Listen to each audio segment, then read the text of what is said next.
Nama Syekh Abdul Qadir seperti Ismul Azam. Sebelum ke kisahnya, bagi sahabat yang belum mensubscribe channel ini, bantu klik tombol subscribe, suka dan nyalakan tombol notifikasinya.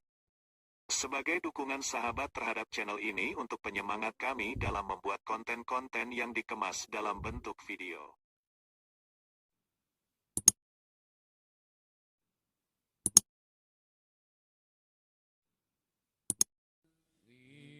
Di dalam kitab Haqaiqul Haqaiq diriwayatkan, ada seorang perempuan datang menghadap Syekh Abdul Qadir mengadukan hal anaknya.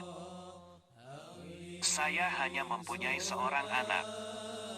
Kini ia hilang tenggelam ke dasar laut. Saya percaya dengan penuh keyakinan bahwa Syekh bisa mengembalikan lagi anak saya dan menghidupkan kembali, hidup seperti sedia kala. Untuk hal ini saya mohon pertolongannya. Mendengar keluhan dan permohonan perempuan itu, Syekh berkata, "Sekarang juga pulanglah dan anakmu sekarang sudah berada di rumahmu." Perempuan itu pulang dengan tergesa-gesa. Setibanya di rumah, anaknya itu tidak ada.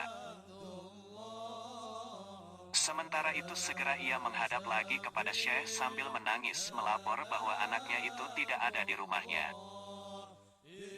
Syekh berkata, "Sekarang anakmu sudah berada di rumahmu, sebaiknya kamu segera pulang." Perasaan rindu pada anaknya menggebu-gebu. Namun setibanya di rumah, anaknya belum juga ada. Dengan penuh keyakinan ia tidak merasa putus asa datang lagi menghadap Syekh sambil menangis menjerit-jerit, mohon supaya anaknya itu hidup lagi. Sejenak kemudian Syekh menundukkan kepalanya dan tegak kembali sambil berkata, "Sekarang tidak salah lagi, pasti anakmu saat ini juga sudah berada di rumah." Dengan penuh harap ia pulang menuju rumahnya, dan setibanya di rumah ternyata anaknya dengan selamat hidup kembali berkat karomah Syekh Abdul Qadir. Menghadapi peristiwa ini, Syekh Abdul Qadir bermunajat mengadukan halnya kepada Tuhan Yang Maha Kuasa sambil menumpahkan isi hatinya. "Sungguh saya merasa malu, ya Allah, oleh seorang perempuan sampai 3 kali ia mengadukan hal anaknya. Apa latar belakangnya, dan apa pula hikmah dari segala rahasia keterlambatan ini?" Allah menjawab, "Semua ucapan dan janjimu kepada perempuan itu, kesemuanya itu benar tidak salah. Dan untuk diketahui pada waktu pertama kamu mengatakan pada perempuan itu bahwa anaknya sudah berada di rumah. Waktu itu malaikat baru mengumpulkan tulang belulangnya yang berserakan.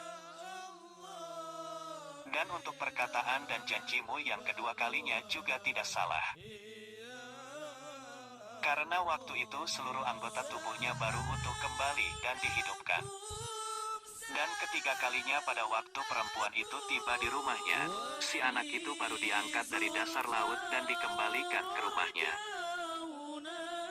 Kemudian Syekh mengadu lagi pada Tuhan, "Ya Allah, Engkau menciptakan makhluk penghuni dunia yang berlimpah ruah banyaknya dan beraneka ragam jenisnya. Hal itu sangat mudah bagimu. Hanya sekilas lintas dan sepatah kata saja sudah terwujud. Demikian pula halnya pada waktu mengumpulkan makhlukmu di padang mahsyar, hanya dalam tempo yang singkat sudah berkumpul.